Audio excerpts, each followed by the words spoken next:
अस्सलाम वालेकुम dear students and followers. आज के इस वीडियो में हम आप लोगों को लेजिस्लेशन के बारे में बताएंगे एंड पार्टिकुलरली वो लेजिस्लेशन जो कॉलोनियल इंडिया में और आफ्टर इंडिपेंडेंस पाकिस्तान के अंदर हुई।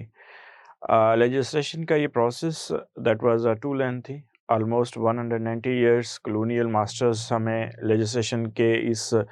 सर्कल में लेके खड़ा रहा, जहाँ पे वो मास्टर स्लेव का एक रिलेशंस लेजिस्लेटिव पर्सपेक्टिव से इंगेज कर रहा था। पाकिस्तान के जो लेजिस्लेशन है that was also comprising over 4 stages, जिसमें हम बात करेंगे आगे चल के। लेकिन आज जो हम बात करने वाले हैं वो है कॉलोनियल मास्टर की लेजिस्लेशन। याद रहे कि इंडिया 1757 से कॉलोनाइज होना शुरू हुआ और उसकी कॉलोनाइजेशंस के साथ एशिया के अदर पार्ट्स जो हैं, like we can say that Sri Lanka, Myanmar and Aden can be consider as a part of the British administrative system. और ये जो लेजिस्लेशन आज हम पढ़ने जा रहे हैं इसके अंदर डेफिनेटली इन तमाम कंट्रीज़ की एडमिनिस्ट्रेशन का ज़िक्र भी हमारी इंडिया के साथ आएगा। और इस सेंस में अगर हम बात करते हैं लेजिस्लेशन के पर्सपेक्टिव से और rule form of ruling of colonial master के हिसाब से, तो इंडिया के अंदर कॉलोनियल मास्टर ने दो तरह से रूल किया। एक 1757 से लेकर 1857 तक हम रहते हैं ईस्ट इंडिया कंपनी का दौर रहा, और 1857 से 1947 तक ब्रिटिश क्राउन, जो कि on the behalf of the British parliament on the behalf of the British crown जो है वो हम पे रूल करते रहे। यानी कि ब्रिटिश जो पार्लियामेंट थी वो लेजिस्लेशन के प्रोसेस को ओन करती थी, कंप्लीट करती थी और इंडक्ट करती थी in the India on behalf of East India Company. East India Company in other sense एक ट्रेडिंग पर्सपेक्टिव से इंगेज हो रही थी इंडिया के अंदर, और दूसरा कंसर्न जो उसका था वो एडमिनिस्ट्रेटिव कंसर्न था, जो कि ईस्ट इंडिया कंपनी के अंदर इंडिया के अंदर ईस्ट इंडिया कंपनी जो है इंगेज कर रही थी। तो आज की हम इस वीडियो में जो बात हम आपसे करने लगे हैं वह है कि ईस्ट इंडिया कंपनी के बिहाफ पे जो ब्रिटिश पार्लियामेंट ने लेजिस्लेशन करके उनको दी और इंडिया के अंदर इंगेज की गई, वो कौन से एक्ट थे और किस तरह से इंगेज किए गए। क्योंकि आपकी जो स्क्रीनिंग टेस्ट है उसके लिए और आपके जो एमसीक्यूज बेस जितने भी एग्ज़ाम हैं उनके लिए ये बहुत ज़रूरी है इन चीज़ों को समझना। और अदरवाइज़ जो है वो फिर आपको क्रैम करना पड़ेगा, और क्रैमिंग जो है वो आप लोगों को सब्जेक्टिव नॉलेज नहीं दे रही होती। तो आइए हम इसको देखते हैं ज़रा। तो जैसे मैंने आपको बताया कि ब्रिटिश इंडिया के अंदर दो तरह के जो है वो रूल रहे, एक ईस्ट इंडिया कंपनी का 1857 तक, और 1857 के बाद ब्रिटिश पार्लियामेंट जो है वो डायरेक्टली इंगेज हुई।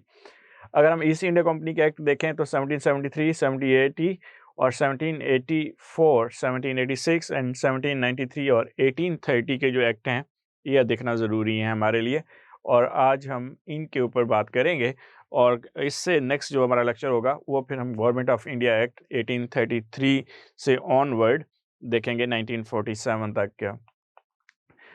जैसे कि पहले हम बात कर चुके हैं कि ब्रिटिश राज जो है इंडिया के ऊपर दो हिस्सों में डिवाइड होता है, एक ईस्ट इंडिया कंपनी के बिहाफ पे और दूसरा डायरेक्ट ब्रिटिश पार्लियामेंट का इंटरेक्शन जो है वो एंगेज हुआ, जहां ईस्ट इंडिया कंपनी से तमाम राइट्स ले लिए गए एडमिनिस्ट्रेटिव और ट्रेड के पर्सपेक्टिव से। तो पहला जो हाफ है ब्रिटिश रूल का वह है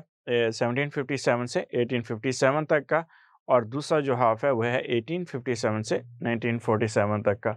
अब इस सेंस में अगर हम देखें तो पहला जो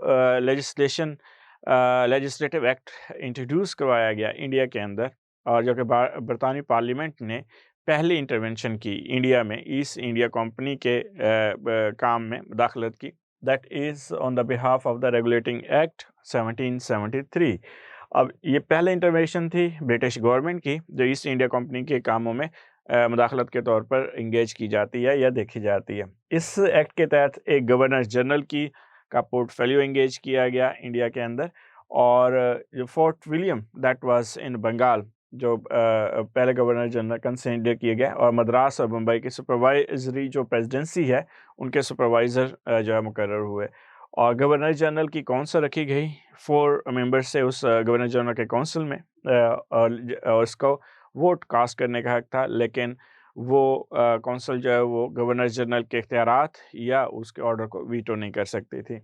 और इसके साथ एक सुप्रीम कोर्ट बनाई गई जिसमें 4 इंग्लिश जज बिठाए गए और कलकत्ता में ये सुप्रीम कोर्ट के जो 4 जजेस थे वो इंगेज किए गए यहाँ पे on the behalf of the East India Company, जो डेली रूटीन मैटर्स जो थे एडमिनिस्ट्रेटिवली उनको वो देख रहे थे according to the need of time जो कि कॉलोनियल मास्टर को उस वक्त ज़रूरत थी। उसके बाद जो दूसरा एक्ट दिया गया वो पिट्स इंडिया एक्ट कहलाता है 1784 में, और ये भी ब्रिटिश पार्लियामेंट से अप्रूव हुआ। और इस पिट्स इंडिया एक्ट का जो नाम है वो प्राइम मिनिस्टर ऑफ बरतानिया जो विलियम पिट द यंगर उनके नाम पे रखा गया, और ड्यूल सिस्टम इसमें इंट्रोड्यूस करवाया गया जहां में ईस्ट इंडिया कंपनी भी इंगेज हो रही है अपने मैकेनिज़्म के तहत इंडिया के अंदर, और उसके साथ साथ ब्रिटिश पार्लियामेंट जो है वो भी अपना जो ड्यूटी है वो भी परफॉर्म कर रही है on the behalf of east India company. अब हो ये रहा था कि ईस्ट इंडिया कंपनी डेली जो मैटर्स हैं उनको देख रही थी, ट्रेड के मैटर्स को देख रही थी, और उसके अलावा जो रोज़मर्रा के प्रॉब्लम्स उनको फेस करने पड़ रहे थे उनको वो डील कर रहे थे। जबकि ब्रिटिश जो पार्लियामेंट का कंसर्न था वो लॉन्ग टर्म पॉलिटिकल पॉलिसीज़ था, एडमिनिस्ट्रेटिव सिस्टम हाँ, और उसके साथ साथ पॉलिसी मेकिंग का कंसर्न जो है वो इंगेज किया गया। तो लिहाजा इंपॉर्टेंट पॉलिटिकल मैटर्स जो हैं वो 3 डायरेक्टर्स के हैंड ओवर किए गए जो ईस्ट इंडिया कंपनी को डायरेक्ट कर रहे थे, और वो डायरेक्टली ब्रिटिश गवर्नमेंट के साथ इन कॉन्टैक्ट थे। और इस एक्ट के तहत ईस्ट इंडिया कंपनी का जो यू कैन से दैट के इन्फ्लुएंस है वो टू सम एक्सटेंट रिड्यूस करने की कोशिश की गई ओवर द इंडिया। इसके बाद अमेंडिंग एक्ट ऑफ 1786 जो है वो इंट्रोड्यूस करवाया गया, और इस सेंस में गवर्नर जनरल की जो पावर है उसको इन्हांस कर दिया गया। अब ईस्ट इंडिया कंपनी ने अपनी प्रोटेक्शन के लिए जो मिलिट्री रखी थी उसको ब्रिटिश इंडियन मिलिट्री का कंसर्न दिया गया, नाम दिया गया, और उसका जो सीएनसी है कमांडर इन चीफ वो भी गवर्नर जनरल को बना दिया गया। तो इस तरह से एक आदमी के पास 2 highest portfolio on behalf of the British parliament जो है वो इंगेज किए गए। वो at a time governor general भी था और कमांडर इन चीफ भी था इंडिया के अंदर, जो कि ब्रिटिश इंटरेस्ट को सिक्योर कर रहा था। अब यूनिफिकेशन हुई, 2 पोर्टफोलियो एक ही बंदे को मिल गए, और इस तरह से गवर्नर जनरल की जो पावर है वो इन्हांस होगी, और एक्स्ट्रा ऑर्डिनरी सिचुएशंस के अंदर और इवन के वो अपनी काउंसिल को भी ओवरड्यू कर सकता था इस एक्ट के तहत। और we can consider that governor general of India जो है वो ऑल इन ऑल बना इस एक्ट के तहत। इसके बाद जो अगर हम देखें तो ये एक्ट जो है वो किंग की अप्रूवल इसके लिए नहीं ज़रूरी थी कि गवर्नर जनरल के किसी एक्शन के लिए किंग की अप्रूवल हो, और दूसरा ये power of the court of director जो है उनको इन्हांस कर दिया गया उनकी पावर को, और वो काउंसिल ऑफ जो डायरेक्टर्स हैं वो क्या कर सकते थे, गवर्नर जनरल को अपॉइंट कर सकते थे, कमांडर इन चीफ को अपॉइंट कर सकते थे, और यहाँ तक कि जो काउंसलर हैं गवर्नर जनरल की लेजिस्लेटिव काउंसिल के जो काउंसलर थे उनको भी वो अपॉइंट कर सकते थे। और लॉर्ड कॉर्नवालिस जो है वो फर्स्ट गवर्नर जनरल बने इस कानून के तहत इंडिया के अंदर। तो इस एक्ट में ना सिर्फ गवर्नर जनरल की पावर को इन्हांस किया गया बल्कि ईस्ट इंडिया कंपनी के जो मामलात थे उनको फर्दर चेक एंड बैलेंस में लाया गया, और डायरेक्टली जो है वो जो डायरेक्टरेट्स हैं जो इंडिया के मामलात को देख रहे थे ब्रिटेन के अंदर बैठ के, उनका असर रसूख और उनकी जो एंगेजमेंट है वो बढ़ती चली गई। इसके बाद चार्टर एक्ट ऑफ 1793 जो है वो इंट्रोड्यूस करवाया गया। अब इस सेंस में ईस्ट इंडिया कंपनी को फर्दर 20 ईयर्स के लिए राइट्स दिए गए ट्रेड के हवाले से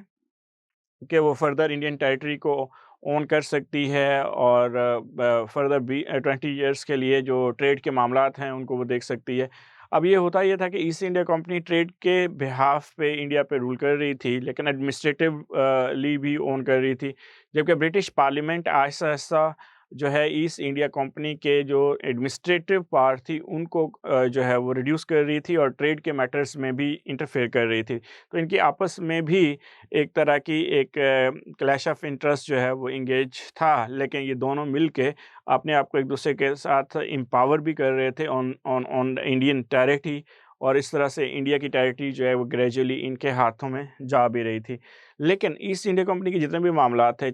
ना सिर्फ ब्रिटेन के अंदर बल्कि आउटसाइड द ब्रिटिश टेरिटरी वो ब्रिटिश पार्लियामेंट के नॉलेज में ज़रूर लाते थे कि वो अब इस वक़्त किस मुल्क के या किस सोसाइटी के साथ एंगेज हैं और ट्रेड के हिसाब से, और बाकायदा उनको ब्रिटिश गवर्नमेंट को टैक्स भी पे किया करती थी ईस्ट इंडिया कंपनी।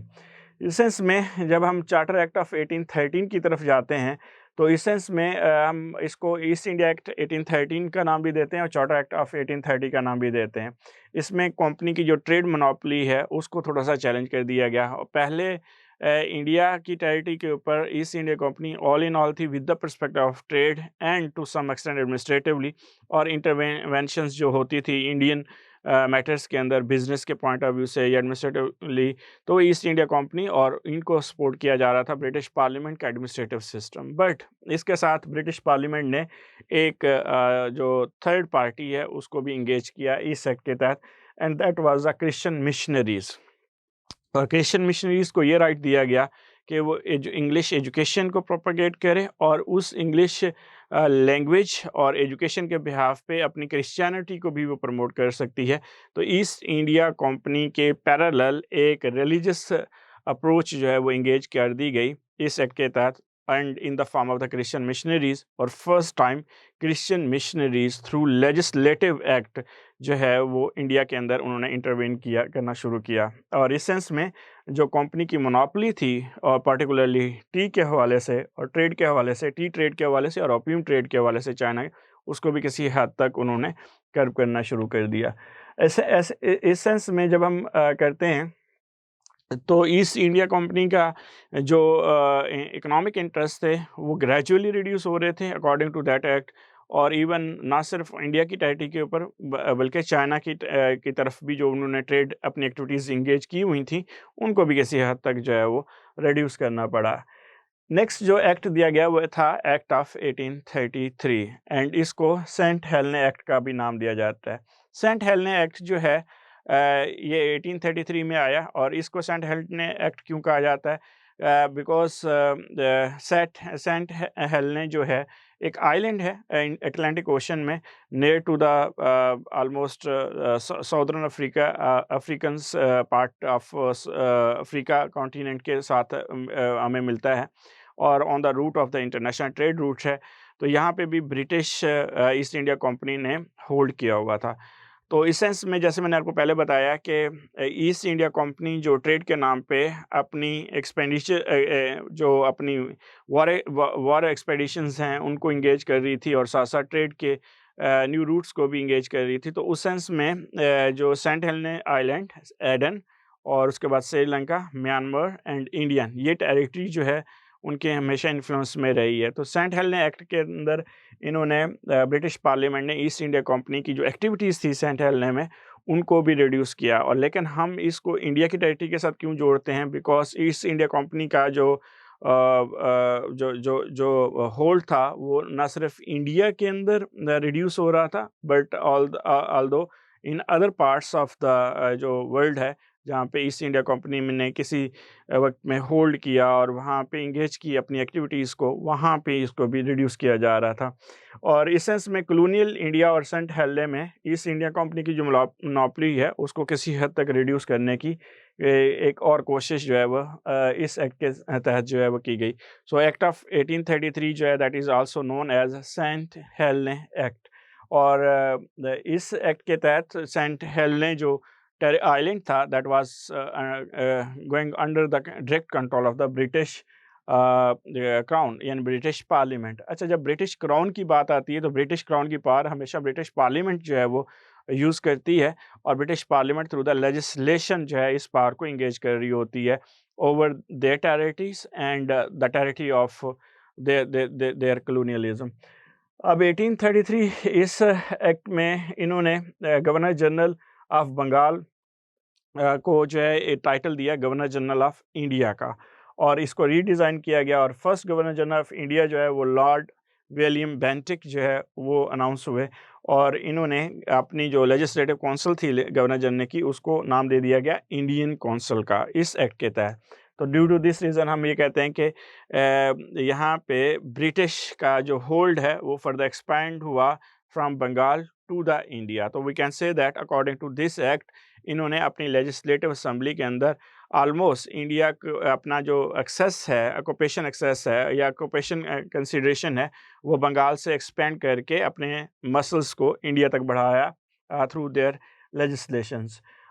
इस सेंस में जब हम देखते हैं तो ब्रिटिश ईस्ट इंडिया कंपनी की जो एक्टिविटीज़ हैं, उनको एज अ कमर्शियल बॉडी किसी हद तक रिड्यूस किया गया। एडमिनिस्ट्रेटिव बॉडी के तौर पर भी इनको किसी हद तक जो है वो ऑन किया गया। तो इनकी कमर्शियल एक्टिविटीज़ को कन्वर्ट कर दिया गया इनकी एडमिनिस्ट्रेटिव एक्टिविटीज़ में। तो अब ईस्ट इंडिया कंपनी बजाय इसके कि वो ट्रेड के उस लाइसेंस के ऊपर हम पे रूल करती, अब वो एडमिनिस्ट्रेटिवली इंगेज हो रही थी। तो कंपनी ने अपनी मोनोपोली जो है ट्रेड की, वो भी लूज़ की, और इसके साथ साथ जो है वो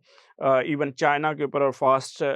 फार ईस्ट जो एशियन कंट्रीज़ हैं या टेरिटरीज़ हैं, उनके ऊपर भी। अब ऐसी सूरत में सेंट हेलेने जो है वो ईस्ट इंडिया कंपनी से ब्रिटिश क्राउन की तरफ चला गया। इंडियन जो एक्टिविटीज़ हैं, इंडिया के अंदर जो उनकी एक्टिविटीज़ थी, उनको भी किसी हद तक जो है वो ओन किया गया in the form of the British parliament and crown according to this act. So due to this reason अगर हम इसको देखें तो that was a gradual process, जहाँ पे ईस्ट इंडिया कंपनी पहले इन्वेट करती है on the name of the trade, और फिर ट्रेड के बिहाफ पे अपनी जो कंट्रोल है वो ओन कर लेती है। देन ब्रिटिश पार्लियामेंट जो है उस ईस्ट इंडिया कंपनी को की एक्टिविटीज़ को लेजिस्लेटिव वे से जो है वो फैसिलिटेट कर रही होती है, और आहिस्ता-आहिस्ता फिर उसके कंट्रोल को रिप्लेस कर दिया जाता है ब्रिटिश पार्लियामेंट के लेजिस्लेटिव एक्टिविटीज़ के लिहाज से। द एक्ट ऑफ 1858 ये इसको इंट्रोड्यूस करवाया गया 1857 की वॉर ऑफ इंडिपेंडेंस के बाद, और एवरीवन नोज़ 1857 की वॉर ऑफ इंडिपेंडेंस में इंडियंस जो वॉर ऑफ इंडिपेंडेंस है that was going to be engage on the behalf of the native people, और ये था कि जी हम कॉलोनियल मास्टर के रोल को ओवरथ्रो करेंगे। तो इस सेंस में 1857 में एक टफ टाइम मिला ब्रिटिश कॉलोनियल मास्टर्स को, और उसका एक जो रिज़ल्ट था वो ये निकला कि जब 1857 की वॉर ऑफ इंडिपेंडेंस इंडियंस हार गए, तो we were considered as a loser. तो विक्टोरियस जो है वो हमेशा वॉर का जो रिज़ल्ट है या कंसिक्वेंसेस है अपनी टर्म एंड कंडीशन पे निकालता है। तो पहली बात तो ब्रिटिश पार्लियामेंट ने कंप्लीटली कंट्रोल होल्ड कर लिया from the East India company, and secondly ये हुआ कि इंडिया को अपने लेजिस्लेटिव राइट्स के अंदर जो है वो इंगेज करते चले गए, और इस तरह से ईस्ट इंडिया कंपनी का जो दौर है वो ख़त्म हुआ, और now India is under the British crown, under the direct British parliament. अब ऐसी सूरत में ब्रिटिश ईस्ट इंडिया कंपनी को इस एक्ट के तहत लिक्विडेट कर दिया गया, और जो गवर्नमेंट है, अब गवर्नेंस के जो इश्यूज थे इंडिया के, वो डायरेक्टली क्राउन के अंदर चले गए, और कंपनी कोर्ट ऑफ डायरेक्टर्स जो है वो रिप्लेस होगी। वो कंपनी ये डायरेक्टर्स वो थे जो ब्रिटिश में बैठ के इंडिया के मामलात को देख रहे थे, और ईस्ट इंडिया कंपनी को और गवर्नर जनरल को और काउंसलर्स को और कमांडर इन चीफ को जो है अहकामात सादर कर रहे थे कि आप इंडिया के मामलात को अपने किस तरह से देखना है। अब डायरेक्टर्स की जगह पे सेक्रेटरी ऑफ स्टेट का ओहदा रखा गया वहाँ पे उनकी कैबिनेट में, और सेक्रेटरी ऑफ स्टेट की एक अपनी काउंसिल बना दी गई 15 मेंबर्स की, जो सेक्रेटरी ऑफ स्टेट को हेल्प आउट करते हैं इंडिया के मैटर्स के ऊपर। और उस सेक्रेटरी ऑफ स्टेट जो है वो अब council of court of directors का जो है वो इख्तियारात ओन करता है, और इंडिया के मामलात को इंगेज करता है according to the interest of the British parliament. तो आज की जो हमारी डिस्कशन है इसको हम यहीं पे एंड करते हैं, और इस सेंस में हमने ये देखा कि किस तरह से ईस्ट इंडिया कंपनी ने ब्रिटिश लेजिस्लेटिव जो एक्ट थे उसको इंगेज किया, और ब्रिटिश पार्लियामेंट ने किस तरह से आहिस्ता-आहिस्ता ईस्ट इंडिया कंपनी को रिप्लेस किया over the here in the India through their legislative act. और in fact East India company trade के नाम से जब इंडिया में इंगेज हुई, तो ट्रेड के मैटर्स के साथ साथ एडमिनिस्ट्रेटिव मैटर्स को इंगेज करती गई, और सबसे पहले एडमिनिस्ट्रेटिव मैटर्स किसी हद तक रिड्यूस किए, फिर उनके ट्रेड एक्टिविटीज़ को रिड्यूस करके उनको एडमिनिस्ट्रेटिव बॉडी में लाने की कोशिश की, और आखिरी उनके ताबूत में जो कील साबित हुआ वो था 1857 की वार ऑफ इंडिपेंडेंस, जिसको हम वार ऑफ इंडिपेंडेंस कहते हैं, बट ब्रिटिश उसको रिवोल्ट या म्यूटनी का नाम देते हैं। और फाइनली 1857 के बाद इंडिया कंप्लीटली तौर पर ब्रिटिश पार्लियामेंट के अंदर चला गया। अच्छा, इसमें सिर्फ इंडिया की हम बात नहीं कर रहे, इसके साथ सेंट हेलेने जो एक्ट हमने देखा उसमें भी यही हुआ कि ईस्ट इंडिया कंपनी ने पहले वहाँ पे ऑक्यूपाई किया, और उसके बाद ब्रिटिश पार्लियामेंट ने Saint Helena East India Company से भी ले लिया। तो ये एक हम आज मुख्तसर किस्म की इंट्रोडक्शन दे रहे थे लेजिस्लेटिव पर्सपेक्टिव से कि किस तरह से लेजिस्लेटिव जो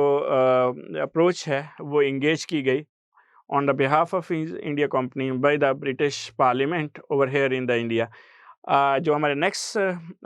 हमारी वीडियो होगी उसके अंदर हम लोग 1857 के बाद की जो